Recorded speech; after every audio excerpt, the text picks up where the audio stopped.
Kalau korang selalu rasa sakit menyucuk dari pinggang sampai ke betis atau kaki, tengok video ni sampai habis. Bila masalah ini berlarutan, nak duduk lama pun tak selesa, nak berdiri lama pun mula rasa menyucuk. Malah ada yang mula risau setiap kali nak berjalan jauh atau naik tangga.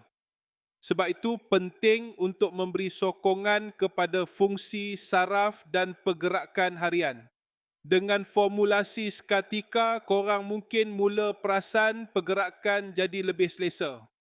Lepas tu, rasa tidak selesa pada kaki mungkin semakin berkurang.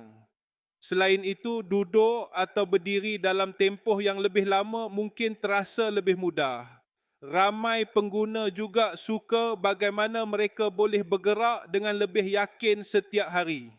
Dan yang paling penting, korang mungkin akan rasa lebih bebas melakukan aktiviti tanpa terlalu terganggu dengan rasa sakit itu. Lebih selesa nak berjalan tanpa terlalu risau dengan rasa menyucuk dari pinggang ke kaki. Siapa dekat sini ada sakit menyucuk dari pinggang sampai ke kaki? Cuba komen sakit.